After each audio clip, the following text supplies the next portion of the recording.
हाँ जी जणियो, क्या स्टोरी है। अस्सलाम वालेकुम एवरीवन, क्या हाल है आप सबके? ठीक ठाक हैं, खैरियत से हैं। आज हम इस गाड़ी का रिव्यू लेकर आए हैं आपके लिए। वो पाकिस्तान की एक बहुत ओवर प्राइस छोटी गाड़ी है। और यस, हम बात कर रहे हैं सुजुकी कल्टस, या जिसको सुजुकी सेलेरियो के नाम से जाना जाता है, उसके बारे में।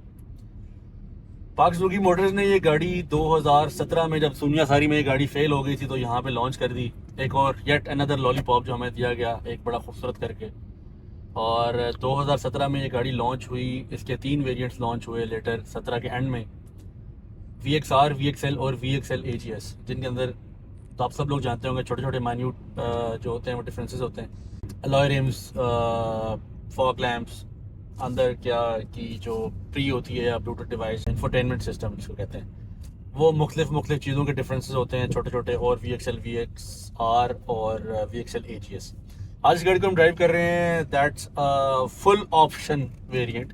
फुल ऑप्शन से मुराद ये है कि गाड़ी में इतने ज़्यादा ऑप्शंस हैं कि आप सोच नहीं पाएंगे कि ये मैंने गाड़ी ख़रीद ली है और अब मैं जो है ना वो शायद टेस्ला को मात दे दूँ। ये गाड़ी जो है वो एडवांस ऑटोमेटिक सिस्टम्स के साथ आई है, और इसको कहते हैं AGS।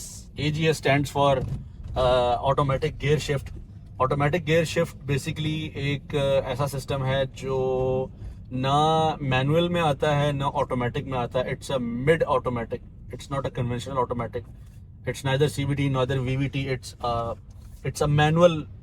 मतलब मैनुअल को ऑटो में शिफ्ट करने के लिए एक एक्स्ट्रा डिवाइस लगाई गई है। होता क्या है कि AGS के अंदर एक एक्चुएटर लगाया जाता है, एक मोटर लगाई जाती है छोटी सी, जिसके अंदर वो आपकी गाड़ी के क्लच पैडल का काम करती है। गाड़ी मॉनिटर कर रही होती है अपना RPM और स्पीड, और उस RPM और स्पीड के साथ साथ गाड़ी अपना गियर चेंज करती है, गियर शिफ्ट करती है, गियर अप करती है और गियर डाउन करती है। अब सवाल ये है कि वो गियर अप और गियर डाउन कैसे करती है। ये समझने के लिए आप वीडियो को पूरा देखें।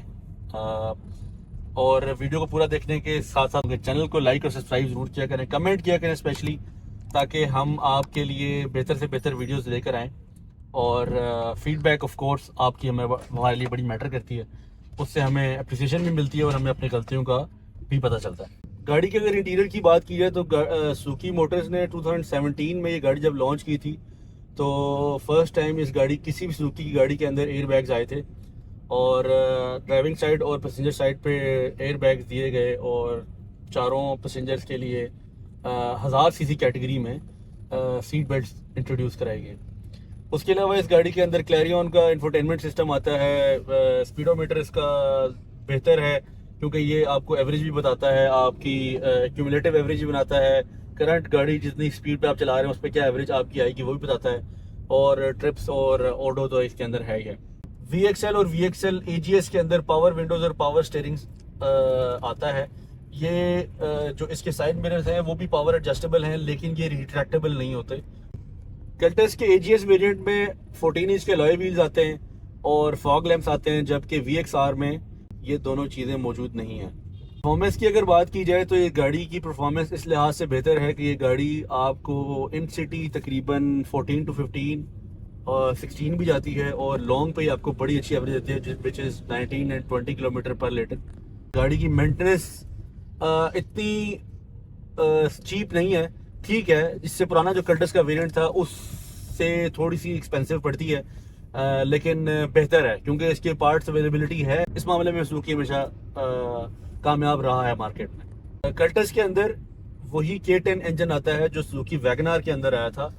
कल्टस में 35 लीटर का फ्यूल टैंक आता है, और इसकी अगर आप इंजन ऑयल की कैपेसिटी की बात करें तो इसके अंदर इंजन ऑयल जो डलता है वो तकरीबन डलता है 3 लीटर्स। अब अगर हम ये बात करें कि गाड़ी जो है वो मार्केट में आए हुए 5 साल से ऊपर हो चुके हैं, तो इस गाड़ी के अंदर क्या अच्छाइयाँ हैं और क्या बुराइयाँ हैं, तो सबसे जो नॉन फॉल्ट कल्टस के अंदर आ रहा है वो आजकल वो इसका AGS का प्रॉब्लम है। इसका जो AGS का एक्चुएटर है वो कुछ अरसे बाद काम करना छोड़ देता है, यानी कि वो सही से परफॉर्म नहीं करता। गाड़ी अगर आपकी ठंडी है तो हो सकता है आपकी गाड़ी जो है वो सेकंड गियर से ऊपर जाए ही ना। और कुछ केसेस में ऐसा भी देखा गया है कि ठंडी गाड़ी जो है वो प्रॉपर शिफ्टिंग कर रही है, और जब अपनी स्पेसिफिक हीट पकड़ लेती है या गर्म हो जाती है जिसको हम कहते हैं अपनी ज़ुबान में, तो वो गाड़ी जो है वो सेकंड गियर से ऊपर नहीं जाती।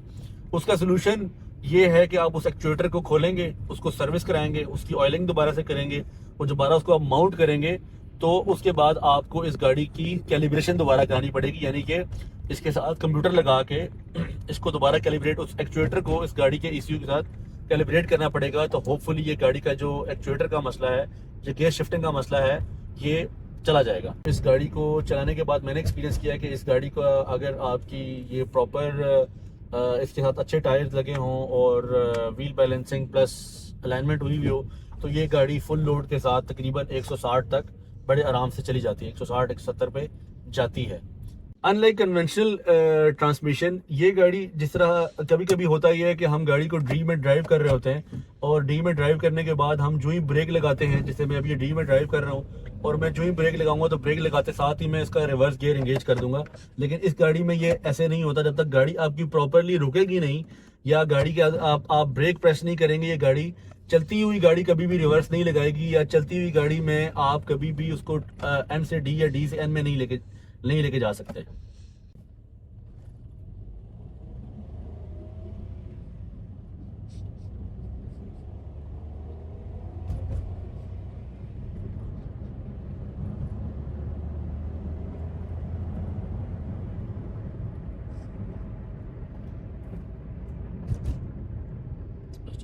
सेफ्टी पर्पज़ के लिए मैं आपको इस AGS को चलाने का एक टिप देता हूँ कि अगर आप इस गाड़ी को हिली एरिया में लेके जा रहे हैं तो आप इस गाड़ी को जो है वो मैनुअल पे ड्राइव करें। इसको अगर आप डी पे ड्राइव करेंगे तो हो सकता है कि ये गाड़ी जो है वो किसी ऐसी जगह पे जाके स्टक हो जाए जहाँ पे आपको समझ ही नहीं आए कि इस गाड़ी को आगे करना है पीछे करना है। उसमें मसला ये है कि ये गाड़ी जो है वो पहले से दूसरे या दूसरे से पहले गियर में शिफ्ट होने के लिए थोड़ा सा टाइम लेती है, टाइम लैग लेती है। उस टाइम लैग में अक्सर औकात आपकी गाड़ी की पोजीशन ऐसे होती है या एंगल ऐसा होता है कि जिसमें उस लैग के वजह से गाड़ी पीछे चल जाती है या थोड़ा सा पीछे आती है, और जब वो गाड़ी गियर शिफ्ट करेगी तो आपको समझ में नहीं आएगी, आप कंफ्यूज हो जाएंगे कि गाड़ी को मैंने, अब ये मेरी गाड़ी हाथ से निकल ना जाए कहीं, लाइक आपको लगेगा गाड़ी पीछे की तरफ जा रही है।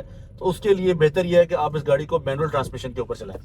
उम्मीद करता हूँ कि आज की वीडियो आपको पसंद आई होगी। जो इन्फॉर्मेशन मैंने आपको इस वीडियो के अंदर दी है वो आपके लिए काफ़ी हेल्पफुल होगी। अपने कमेंट सेक्शन में हम अपनी कीमती राय से हमें आगाज़ ज़रूर कीजिएगा, और अगर आप इसके अलावा किसी गाड़ी का रिव्यू देखना चाहते हैं तो उसके बारे में भी आप हमें कमेंट सेक्शन में बता सकते हैं। Thank you so much. अल्लाह हाफिज़।